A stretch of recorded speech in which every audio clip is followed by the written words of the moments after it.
Hello दोस्तों, मैं हूं एडवोकेट अक्षय भसीन और आप लोगों का स्वागत है मेरे इस यूट्यूब चैनल पे। आजकल कुछ शब्द हैं जो आपने बहुत कॉमनली सुने होंगे हर जगह, चाहे वो आपके रिलेटिव्स हों, चाहे आपके नेबर्स हों, आपके दोस्त हों, या फिर जहां पर आप काम करते हैं वहां पे। जैसे कि divorce, maintenance, cruelty, guardianship, FIR, wife ने कुछ केसेस फाइल कर दिए, हस्बैंड ने कुछ केसेस फाइल कर दिए। ये बहुत कॉमन प्रैक्टिस हो गई है हमारे कल्चर में। अब ये सब है क्या, कौन सा लॉ इसे गवर्न करता है, ये आधी जनता को नहीं पता, जिसकी वजह से कई लोग इसमें डर जाते हैं। कुछ लोग ऐसे कदम उठा लेते हैं जिससे उनकी लाइफ स्टेक पे आ जाती है। एक रीसेंट केस था अतुल सुभाष का केस, जिसके अंदर ही commit suicide because he was fed up with matrimonial disputes filed by the wife, leaving behind a detailed suicide note and a video। तो ये सारी चीजें हैं क्या, ये हमें जानना बहुत जरूरी है। इसलिए मैं अपने इस सेगमेंट जो मैट्रिमोनियल डिस्प्यूट्स को डेडिकेटेड है, इसमें मैं आप लोगों को बताऊंगा कि ये सब कौन से लॉ में गवर्न होता है, हम इसको कैसे फाइट कर सकते हैं। क्योंकि इसमें हमें डरने की जरूरत नहीं है, बिकॉज लॉ है हमारे साथ, बट उसको कैसे यूज करना है। Definitely we all approach lawyers, but आपको पता तो हो कि ये सब है क्या।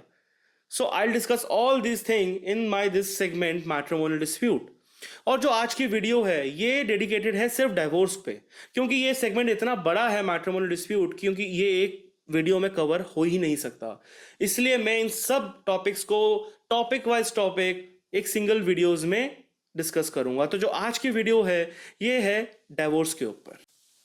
डाइवोर्स, अब डाइवोर्स कौन से लॉ में गवर्न होता है, इसकी हिस्ट्री क्या है, इसके ग्राउंड्स क्या हैं, क्या जो ग्राउंड्स आज हमें हिंदू मैरिज एक्ट में मिलते हैं क्या वो पहले थे या नहीं, will discuss in this segment now. तो डाइवोर्स कवर होता है हिंदू मैरिज एक्ट में फॉर हिंदू, सिख, बुद्धिस्ट, जैन। ये आपको मिलेगा हिंदू मैरिज एक्ट के section 13, 13(1)(a), 13(a), 13(b), 14 and 15 में कि डाइवोर्स के ग्राउंड्स क्या हैं।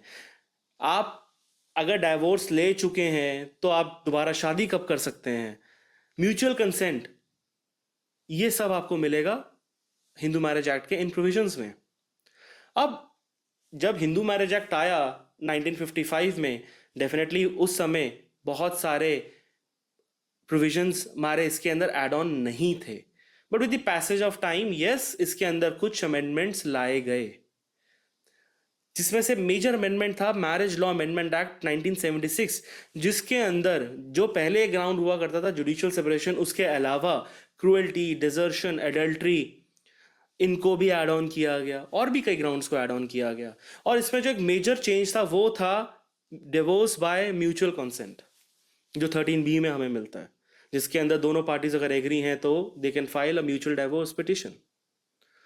फिर 2019 में आते हैं तो 2019 में पर्सनल लॉ अमेंडमेंट एक्ट आया, जिसके अंदर 13(1) सब क्लॉज 4 का जो पार्ट था, that is incurable form of leprosy, जो एक ग्राउंड फॉर डाइवोर्स था, उसको हटा दिया गया। 2019 में ही सुप्रीम कोर्ट ने आर श्रीनिवासन वर्सेस आर शमेठा के केस के अंदर एक बहुत ही हिस्टोरिक जजमेंट पास करी, जो डील करता था वो उन शादियों से जो बिल्कुल टूट चुकी हैं, जिसमें कोई स्कोप नहीं बचा, जिसको हम कहते हैं इरिट्रीवेबली ब्रोकन डाउन ऑफ मैरिज।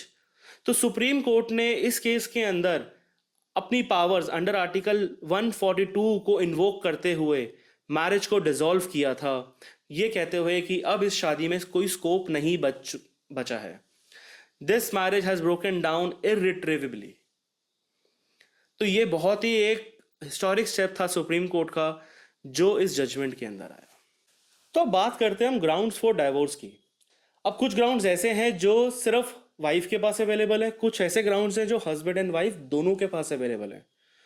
तो हम बात करते हैं पहले उन ग्राउंड्स की जो हस्बैंड एंड वाइफ दोनों के पास अवेलेबल है, which is section 13(1) and section 13(b). Section 13(b) is simply a mutual consent divorce wherein if both the parties are agreed कि ठीक है, now we want to take divorce, we'll prepare a memorandum of understanding, हम उसमें terms and conditions laid down करेंगे और उसके basis पे we'll move a mutual consent divorce petition, जिसमें पहले फर्स्ट मोशन होगा, फिर सेकंड मोशन होगा, और उसके बाद both parties will obtain a decree for divorce। But अगर म्यूचुअल कंसेंट नहीं है, then in that scenario section 13(1) will prevail। जिसके अंदर आपके पास कई सारे ग्राउंड्स मेंशन किए गए हैं जिसके बेसिस पे एक स्पाउस दूसरे स्पाउस से डिवोर्स ले सकता है बाय फाइलिंग अ पिटिशन। तो वो ग्राउंड कौन कौन से हैं? तो पहला ग्राउंड आता है एडल्ट्री। एडल्ट्री का अगर मैं एक आम भाषा में मतलब बताऊं तो ये है कि अगर एक स्पाउस अगर इंडल्ज्ड है सेक्सुअल इंटरकोर्स के एक्ट में which is voluntarily with the other person other than a spouse, मतलब अपनी जो भी स्पाउस है उस स्पाउस के अलावा यदि किसी और व्यक्ति के साथ ही is indulge in that act then that constitutes adultery. हालांकि 2018 में Joseph Shine versus union of India के केस में इस एडल्ट्री के एक्ट को ऑफेंस की कैटेगरी से हटा दिया, मतलब आईपीसी से रिपील कर दिया, which is now BNS. But IPC में पहले ये एक ऑफेंस था, उस वहां से इसको हटा दिया, बट साथ में ये भी हेल्ड किया कि it will remain as a ground for divorce. फिर हम सेकंड ग्राउंड पे आते हैं विच इज क्रुएल्टी। अब क्रुएल्टी एक बहुत इंपॉर्टेंट रोल प्ले करता है क्योंकि आज के टाइम पे majority of petitions are based on cruelty. Majority of petitions के जो ग्राउंड है आज के उसके अंदर होता है क्रुएल्टी, और क्रुएल्टी के बेसिस पे ही आगे एफआईआर भी दर्ज होती हैं। तो क्रुएल्टी की डेफिनेशन क्या है? तो वो सबसे पहली बार डिफाइन की गई थी रसेल वर्सेस रसेल के केस के अंदर, जिसके अंदर ये कहा गया था कि यदि कोई भी ऐसा एक्ट होता है which has a characteristics of causing danger to life, limb, और बॉडीली और मेंटल, और give rise to a reasonable apprehension of such conduct. आम भाषा में कहूँ तो एक उत्पीड़न, चाहे वो शारीरिक हो चाहे फिर दिमागी रूप से हो। यदि कोई स्पाउस दूसरे स्पाउस को ये उत्पीड़न पहुंचाता है तो उस केस के अंदर आप क्रुएल्टी के बेसिस पे डिवोर्स पिटिशन फाइल कर सकते हैं। नाउ क्रुएल्टी एक ऐसा ग्राउंड रहा है जिसको प्रूव करना कई बारी बहुत ही मुश्किल काम रहा है। एक बंद कमरे के अंदर यदि किसी के ऊपर हाथ भी उठाया जाए तो उसको आप प्रूफ कैसे करेंगे? तो इसीलिए इसके ऊपर बहुत सारी जजमेंट्स पास हुई, और कुछ इंपॉर्टेंट जजमेंट्स हैं जो मैं आप लोगों को यहाँ पे रेफरेंस के तौर पे देना चाहूँगा। जैसे पहला एक केस था 1975 का, सुप्रीम कोर्ट ने नारायण गणेश दास्ताने वर्सेस सुचेता दास्ताने के केस के अंदर कुछ टेस्ट लेट डाउन किए थे जिससे ये हम देख सकते हैं कि क्या ये केस क्वालिफाई करता है क्रुएल्टी के लिए या नहीं। उसके बाद कई सारे केसेस आए, जैसे 1988 में शोभा रानी वर्सेस मधुकर रेड्डी का केस था जिसके अंदर ये कहा गया कि यदि if there is a demand for dowry then that will also constitutes cruelty. फिर सुमन कपूर वर्सेस सुधीर कपूर 2009 का ये केस था जिसके अंदर कहा गया कि मेंस रिया जो है वो एक एसेंशियल एलिमेंट नहीं है क्रुएल्टी के लिए। मेंस रिया का मतलब क्या हुआ? मेंटल इंटेंशन, कि अगर आपकी मेंटल इंटेंशन नहीं है तो उसके बेसिस पे ऐसा नहीं कि अगर आपके केस के अंदर ये ग्राउंड आप नहीं, कोई इंटेंशन है आपकी, कोई मेंस रिया ही नहीं है कि आपको क्रुएल्टी कॉज करनी थी, तो इस ग्राउंड पे रिलीफ को डिनाई नहीं किया जा सकता। इसके अलावा भी कई सारे केसेस हैं, जैसे वी भगत वर्सेस डी भगत का केस है 1994 का, नवीन कोहली वर्सेस नीलू कोहली का केस है 2006 का, प्रवीण मेहता वर्सेस इंद्रजीत मेहता का केस है 2002 का, के Srinivasan Rao versus DA Deepa case है 2013 का। तो ये सारे केसेस हैं क्रुएल्टी पे। इसके अलावा भी आज की डेट तक बहुत सारे केसेस आए हैं, but these are some of the important cases. उसके बाद हम तीसरे ग्राउंड पे आते हैं विच इज डिजर्शन। डिजर्शन का मतलब है यदि अगर एक स्पाउस दूसरे स्पाउस को डिजर्ट कर देता है, छोड़ देता है for at least a continuous period of 2 years petition डालने के समय में, तो डिजर्शन होता है। आप डिजर्शन के बेसिस पे डिवोर्स ले सकते हैं। Now desertion has a direct link with section 9 restitution of conjugal rights, but that I'll discuss in a separate video. तो इसी के अंदर एक केस आता है 2002 में, सुप्रीम कोर्ट कहती है सावित्री पांडे वर्सेस प्रेमचंद्र पांडे के केस में कि यदि कोई भी पार्टी डाइवोर्स लेने आ रही है डिजर्शन के बेसिस पे तो उसको ये दिखाना बहुत जरूरी है कि ही और she is not taking advantage of his her होन, मतलब कि वो अपने ही इस केस को लेकर अपने ही चीज का एडवांटेज नहीं ले रही है। तो ये हो गया हमारा डिजर्शन का ग्राउंड। फिर आता है चौथा ग्राउंड कन्वर्जन। ना कन्वर्जन ये कहता है कि यदि कोई भी स्पाउस कन्वर्ट कर जाता है to any other religion apart from Hindu तो भी आप डिवोर्स के बेसिस पे आप जा सकते हैं। फिर आता है आपका अनसाउंड माइंड और मेंटल डिसऑर्डर। यदि कोई भी पार्टी जो है वो एक इनक्योरेबल अनसाउंड माइंड से जूझ रही है या मेंटल डिसऑर्डर से, so in that scenario also divorce के लिए जो स्पाउस है वो जा सकता है।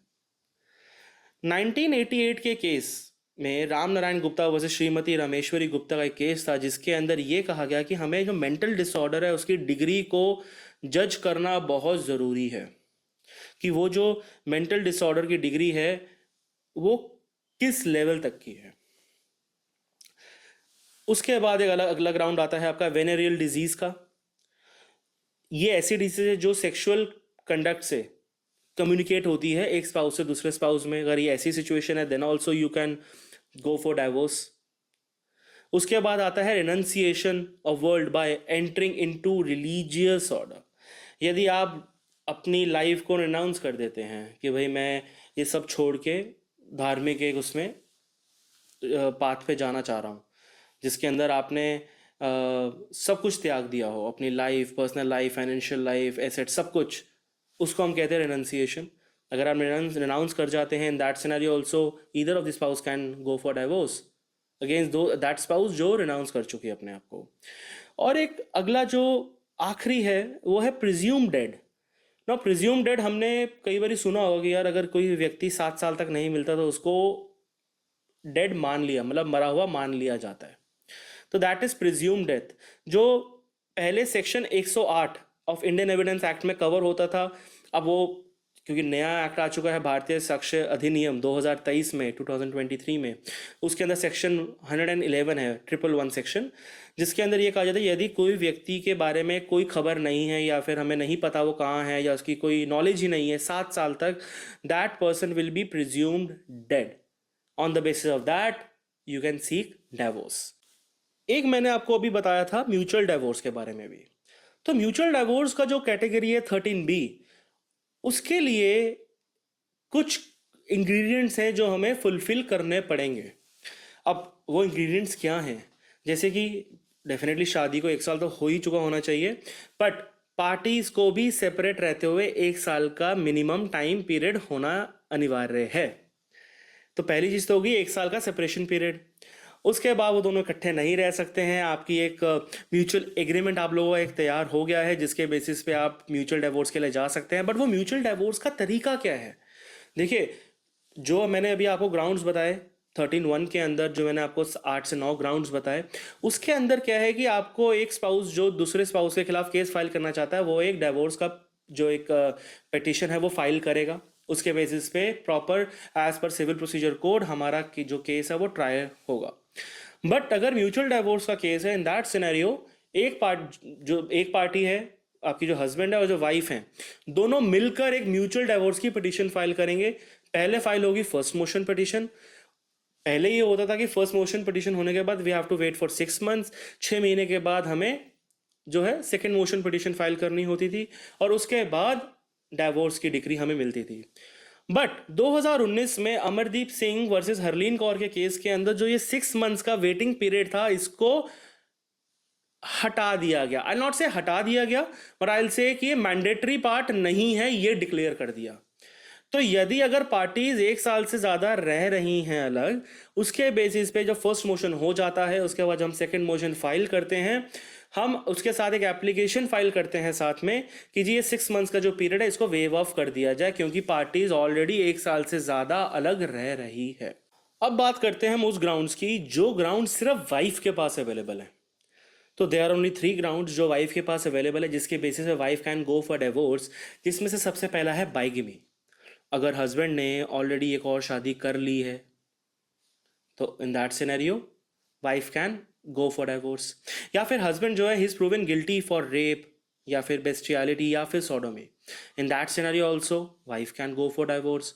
या फिर एक तीसरा एक और ग्राउंड है, वो ये है कि अगर कोई मेंटेनेंस की डिग्री पास हो चुकी है under section 125 CRPC and there has been no cohabitation for 1 year or more, in that scenario also wife can go for divorce। बात करते हैं सेक्शन 15 की, जो डील करता है कि क्या डाइवोर्स लेने के बाद पार्टी दोबारा से शादी कर सकती है या नहीं।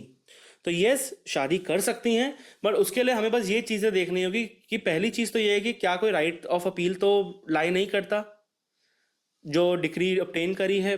दूसरा, अगर करता है तो जो अपील का टाइम पीरियड है क्या वो एक्सपायर हो चुका है, और तीसरा है कि अगर अपील फाइल कर दी है तो वो अपील डिसमिस हो चुकी है या नहीं। अगर डिसमिस हो चुकी है तो definitely that party can remarry again.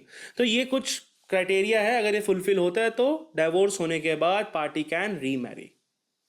अब आते हैं इस वीडियो के आखिरी सेगमेंट में, जिसके अंदर I tell you about some those recent cases of 2024 wherein Supreme Court has passed judgments in respect of divorce। 2019 का मैंने अभी आपको एक केस बताया था जिसके अंदर सुप्रीम कोर्ट ने अपनी पावर्स को इन्वोक करते हुए डाइवोर्स ग्रांट किया था in the case of irretrievably broken down of marriage। Similarly, in 2024, in the case of Praveen Kumar Jain versus Anju Jain, a bench of Justices Vikram Nath and P.B. Varale laid down detailed guidelines for calculating permanent alimony in the cases of irretrievable breakdown of marriage। और एक 5 जज bench की एक judgement थी Shilpa Shailesh versus Varun Srinivasan की 2023 में, जिसके अंदर आर्टिकल 142 की पावर्स को इन्वोक करके फिर से इरिट्रीवेबल ब्रेकडाउन ऑफ मैरिज के ऊपर जजमेंट पास हुई थी, और कहा था कि supreme court can invoke powers under article 142 of constitution which allows the court to do complete justice in any cause और मैटर। फिर एक जजमेंट आती है डॉली रानी वर्सेस मनीष कुमार चंचल की, जिसके अंदर जस्टिस बी.वी. नागरत्ना जी ने एक ऐसी स्टेटमेंट अपने ऑर्डर में लिखी कि a marriage is not an event for song और dance and wining and dining which created a headline. जिसके अंदर एक आ गया कि कई बार ऐसी पार्टीज होती हैं जो शादी रजिस्टर कराती है बट अपने सेरेमनी रिचुअलिस्टिक सेरेमनीज को पूरे किए बिना। कई बार वो ऐसा इसलिए करते कि उनको वीज़ा के लिए अप्लाई करना होता है या फिर कुछ और रीजंस के लिए। तो उस केसेस में कहा था, जो जस्टिस नागरत्ना है उन्होंने ये कहा कि a family in future which is a basic unit of Indian society, उसको इवॉल्व करने के लिए ये जो एक मैरिज है होती है। सो एक जजमेंट ये रिसेंट थी, और एक जो मैंने अभी आपको बताई irretrievable breakdown of marriage, it creates a huge impact on divorce cases। So that's it for today guys। अगर आपको मेरी वीडियो पसंद आई हो तो प्लीज आप मेरी बाकी वीडियोस को भी जरूर एक्सप्लोर करें। मैं जल्दी आपको मिलूंगा इसी सेगमेंट मैट्रिमोनियल डिस्प्यूट की अगली वीडियो के साथ, which will be on maintenance. So see you in the next video guys. Thank you so much.